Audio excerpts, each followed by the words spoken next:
અજય, સૌથી પહેલાં તો ગુડ મોર્નિંગ.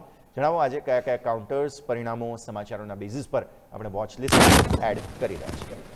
જી બિલકુલ, ગુડ મોર્નિંગ. યસ, તો જે પણ જોઈશું સ્ટોક સ્પેસિફિક આપણે ખાસ અહીંયાથી ફોકસ કરીએ તો ઘણી બધી હવે જોઈશું રિઝલ્ટ સિઝન હવે ધીમે ધીમે ખતમ થઈ રહી પણ વાયદાના નંબર છે તો ત્યાં ખાસ ફોકસ કરીએ તો મનપ્પુરમ ફાઇનાન્સ જે પણ જોઈશું નંબર સ્પેસિફિક અહીંયાથી ખાસ ફોકસમાં રહેશે. નંબર્સ અહીંયા જો ઇમ્પ્રુવમેન્ટ સારું જોવા મળ્યું છે. એનઆઈ 28% આજુબાજુ વધારો છે, 1724 કરોડ. પ્રોફિટ આફ્ટર ટેક્સ 3.2 ગણા વધ્યો છે, 585 કરોડ આજુબાજુ. અને સાથે કંપનીનું જે ઈએમ બુક જો ત્યાં સારો એવો ગ્રોથ અહીંયાથી જોવા મળે છે. એનસીડીએસ અને બોન્ડ દ્વારા ઇસ્યુ 1 લાખ કરોડ એકત્ર કરવાની ફાઇનલ મંજૂરી આપી દીધી તો મનપ્પુરમ ફાઇનાન્સ ફોકસમાં છે. એનબીસીસી અહીંયા જો તો મિક્સ ઇન લાઇન નંબર્સ જોવા મળ્યા હતા.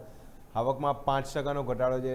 આવક ઇવન જો તો 17% આજુબાજુ આવક ઘટી છે, આપણે વધી છે 158 કરોડ. એબિટા 39% આજુબાજુ એબિટા વધ્યા છે 195 કરોડ. માર્જિનમાં બી ઇમ્પ્રુવમેન્ટ સારું છે, 200 બેસિસ પોઈન્ટથી વધારેની ઇમ્પ્રુવમેન્ટ માર્જિનમાં છે. તે એનબીસીસી જો નંબર સ્પેસિફિક જોઈશું તો સારા નંબર્સ જ જોવા મળે છે. નેક્સ્ટ વાત કરીએ તો પીઆઈ ઇન્ડસ્ટ્રીઝ અહીંયા જો તો સતત વીકનેસ સ્ટોકમાં તો જોવા મળે છે. નંબર્સ બી અનુમાનથી જો બહુ જ ખરાબ સાઈડ છે. નફો 400 કરોડથી 40% ઘટીને 244 કરોડ. આવક 10.4% ઘટીને 1702 કરોડ. એબિટા 29.1% ઘટીને 370 કરોડ આજુબાજુ. અને માર્જિન બી જો 27.3%થી 21.6%. એટલે બધા જ પેરામીટર ખરાબ નંબર્સ અહીંયા કહી શકાય કે પીઆઈ ઇન્ડસ્ટ્રી બી આજે જોઈશું તો નેગેટિવ એક્શન ખાસ જોવા મળશે. બાટા ઇન્ડિયા અહીંયા બી જોઈએ તો જે અનુમાનિત હતું એની આજુબાજુ નંબર છે, ખાસ એટલું ઇમ્પ્રુવમેન્ટ નથી.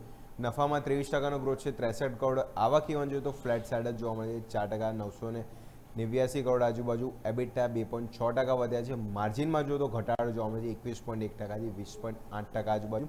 એટલે નંબર્સમાં ખાસ એટલું ઇમ્પ્રુવમેન્ટ નથી. જે રીતના નંબર્સ પેરામીટર અહીંયા જે ફોકસ કરવામાં આવે તે રીતના નંબર્સ અહીંયાથી જોવા મળે છે. નેક્સ્ટ ખાસ ફોકસમાં રહેશે લિન્ડે ઇન્ડિયા. અહીંયા જે પણ નંબર્સ છે, નફો આવક બંનેમાં સારો એવો ગ્રોથ છે, પણ જે પણ જોઈશું જે અહીંયા માર્જિનમાં જો તો માર્જિન આથી સતત આપણને ઘટતા જોવા મળે છે. એબિટા ઇવન જો તો સ્લાઇટલી ઇમ્પ્રૂવ થાય છે, 197 કરોડથી 201 કરોડ. માર્જિન જો 34.5%થી 28.9% આજુબાજુ. એટલે માર્જિનમાં સીધું અહીંયાથી એક ડાઉનસાઇડ જોવા મળે છે. એના લીધે જોઈશું તો સીધી ઇમ્પેક્ટ ત્યાં જોવા મળી હતી. નેક્સ્ટ અહીંયાથી ખાસ ફોકસમાં રહેશે સેન્કો ગોલ્ડ.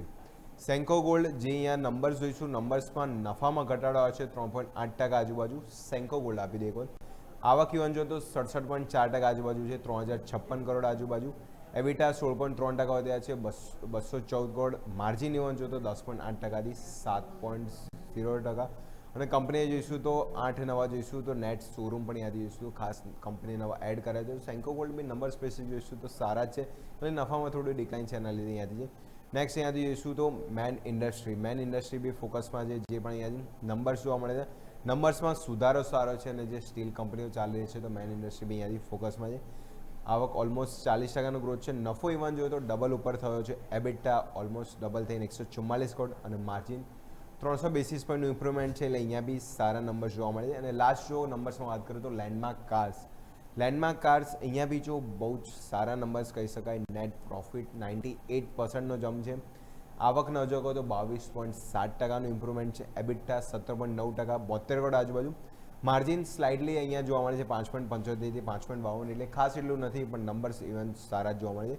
નેક્સ્ટ વાત જોઈશું સમાચાર આવે તો ગોદરેજ કન્ઝ્યુમર ખાસ અહીંયાથી ફોકસમાં રહેશે. જે મેનેજમેન્ટ ચેન્જીસના લીધે જે ગોદરેજ મેનેજર ડિરેક્ટર છે, જે હવે જોઈશું ખાસ એ ચીફ એક્ઝિક્યુટિવ તરીકે હવે જે આશિક મલબારી છે, હવે અહીંયાથી નિમણૂક થશે. હવે જે પહેલાં જોઈશું તે સુધીર સિદાપતિ હતા, હવે એમની સ્થાને હવે જે આશિક માલબારી અહીંયાથી નિમણૂક કરવામાં આવી રહ્યા છે. અને તરત એમની જોઈશું જે રિઝાઇન પદ હતું તરત અહીંયાથી તાત્કાલિક બસ અહીંયાથી છોડી દેવામાં આવ્યું છે. અને એમની જગ્યાએ જે આશિક મલબારી છે એમને અહીંયાથી નિમણૂક કરવામાં આવે છે. તો ખાસ ગોદરેજ કન્ઝ્યુમર એના લીધે આજે ખાસ ફોકસમાં રહેશે. નેક્સ્ટ સમાચારમાં વાત કરીએ તો બીઈએમએલ ઓર્ડર સ્પેસિફિક સમાચાર છે. એચએલ પાસેથી 184 કરોડનો ઓર્ડર મળ્યો છે, જેમાં જોઈશું એલએચએસ ફ્લેન્સેજ લાઇટ કોમ્બેટ હેલિકોપ્ટર અને મેન્યુફેક્ચરિંગ અને સપ્લાય માટે ખાસ અહીંયાથી ઓર્ડર મળ્યા છે. ટોટલ વેલ્યુ જોઈએ તો ઓલમોસ્ટ આપણને જોઈશું 184 કરોડ આજુબાજુ. તેના લીધે આ બંને ફોકસમાં છે. અને લાસ્ટ બંને વાત કરીએ તો ડૉક્ટર અગરવાલ હેલ્થ અને થાઇરોકેર બંને આજે ફોકસમાં છે. બંનેમાં બ્લોક ડીલ છે.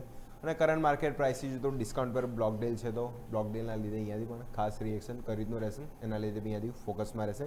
તો ઘણા બધા નંબર્સ છે, એના પર તો ફોકસ રહેશે. ઘણી કંપનીઓ હવે બહુ રિસેન્ટ કંપની બચી છે, પણ એના પરિણામ આજે આને છે એના પર બી ફોકસ રહેશે. ઓટો સ્ટોક ફરીથી જો જે ઇન્સેન્ટિવ ખાસ કરીને જે EV ટુ વ્હીલર ફોકસ છે એ બી અહીંયાથી રહેશે.